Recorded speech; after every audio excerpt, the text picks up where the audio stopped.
অনেকে বলে 7-8 মিনিটের বেশি কোনো বক্তৃতা দেওয়া উচিত না, কারণ দর্শক বা শ্রোতার মনোযোগ আর থাকছে না। অনেকে বলে 7-8 মিনিট কি বলছিস রে? সামাজিক মাধ্যমে যেরকম ভাবে লোকে স্ক্রোল করে, একটা বাক্য পড়েই আরেকটায় চলে যাচ্ছে, একটা কথা শুনেই আরেকটায় চলে যাচ্ছে, তাতে কোনো একটা জিনিসে মনোনিবেশ করার অভ্যেস তো পুরোপুরি চলে গেছে। আর রিল দেখছে লোকে 3 মিনিটের, 2 মিনিটের, 1.5 মিনিটের। ফলে তার মধ্যে একটা জিনিস শেষ হয়ে যাচ্ছে, তাই মনোযোগ একেবারে তলানিতে গিয়ে ঠেকেছে। এখন লোকে যদি এটা 1 মিনিটের বক্তৃতা দেয়, বা হয়তো পৌনে 1 মিনিটের একটা বক্তৃতা দিল, কি আধ মিনিটের বক্তৃতা দিল, তাহলে হয়তো লোকে পূর্ণ মনোযোগ দিয়ে শুনবে।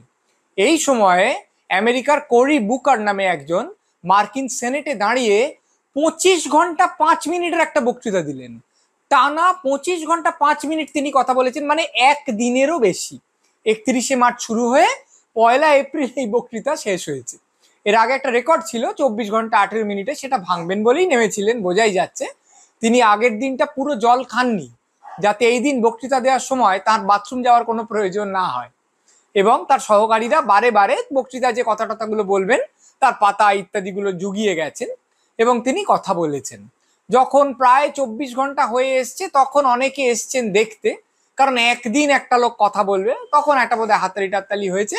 আর একদম শেষকালে যখন উনি বক্তৃতা শেষ করেছেন, তখন দাঁড়িয়ে উঠে লোকে অভিবাদন জানিয়েছেন। এই হচ্ছে কথা।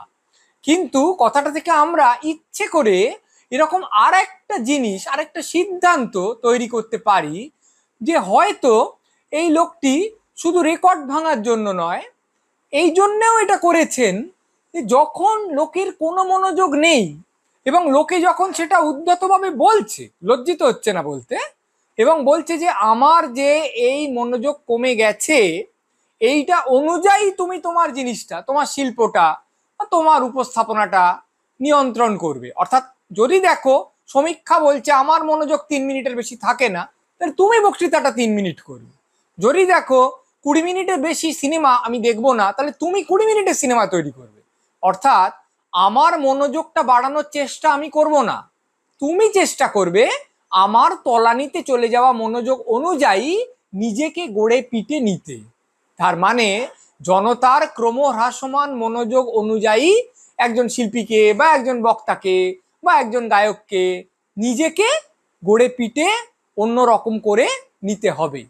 এই যুগে একটা লোক যদি 25 ঘন্টা 5 মিনিট ধরে কথা বলে যায়, তাহলে সে যা বলছে তা হলো এই যে আমার এই কথাটা বলতে এই সময়টা লাগবে, তাতে তোমায় মনোযোগ বাড়াতে হবে, নিজেকে প্রসারিত করতে হবে, তারপর আমার কাছে আসতে হবে। আর যদি না পারো প্রত্যাখ্যান করো, তাহলে চলে যাও। কিন্তু আমায় যখন বলতে হবে এই কথাটা, আমি এরকমই বলবো।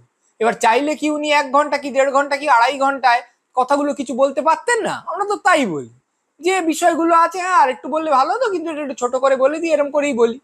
উনি ইচ্ছে করেই এই কথাটা বলেছেন।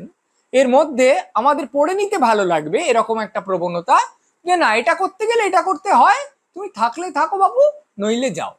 পৃথিবীতে এখনো একটা আধটা পত্রিকা আছে যারা খুব বড় বড় প্রবন্ধ ছাপে। এবার অনেকেই বলে তা হয় নাকি? আরে প্রবন্ধ লোকে পড়বে, তুই 350 শব্দে লিখে দে, জোর 800 শব্দ, এর বেশি যাওয়া যাবে না।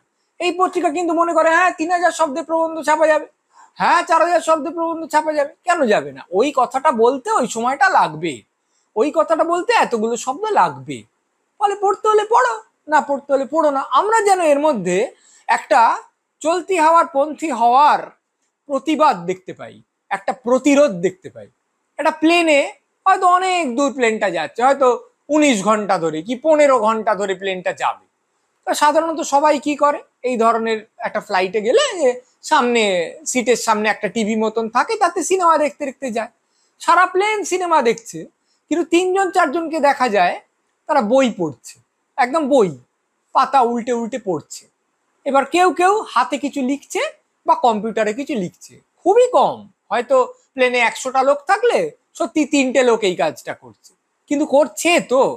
আলো জ্বালিয়ে নিজের আলোকবৃত্তটার মধ্যে বসে চুপ করে মনোনিবেশ করে সে একটা বই পড়ছে, কিছু মুদ্রিত অক্ষর। যা পড়াচ্ছে, সামনে ছবি নড়াচড়া করলে লোকের আকর্ষণ অনেক বেশি থাকবে, উৎসাহ অনেক বেশি থাকবে, সে সেই দিকে যাবেই, এই তত্ত্ব ইতিমধ্যে গৃহীত হয়ে গেছে। তারপরেও সে যে বই পড়ছে, পড়ছে কোনো প্রতিবাদ জানানোর জন্য না, নিশ্চয়ই তার ভাল লাগছে বলে পড়ছে। কিন্তু আমার যেন মনে হয় এতে এই যে চলতি ফ্যাশন, এটার বিরুদ্ধে একটা কথা আছে। একটা যেন বিবৃতি আছে। আর এখন সব সময় সব বিষয়ে কথা বলতে হবে, এই যে বাধ্যতা লোকে নিজের ঘাড়ে চাপিয়ে নিয়েছে, ফেসবুকে, হোয়াটসঅ্যাপে, কখনো ব্লগ করে নিজের কথাটা উপদেশ ধর্মী হয়ে প্রাণপণ পৃথিবীকে বোঝাতে হবে, এই যে বিরাট একটা দায়ে সকলে চলেছে, এর মধ্যে যে লোকগুলো চুপ করে থাকে, কোনো কথাবার্তা বলে না, শুধু নিজের মনে ভাবে, সেই নিশ্চুপ একাচোরা লোকটা, যাকে আমরা প্রায় প্রান্তিক বলে, না ও তো কথা বলতে পারে না বলে ওইখানে ঠেলে রেখে দিয়েছি, সেও হয়তো নিজের ধরনে, আমরা বুঝছি না, একটা প্রতিবাদ করে চলেছে। যে প্রতিবাদ হয়তো এই সমাজ যেখানে সকলে একটাই বাসে চড়ে পড়ার জন্য উদ্গ্রীব, সেইখানে খুব জরুরি হয়ে ওঠে।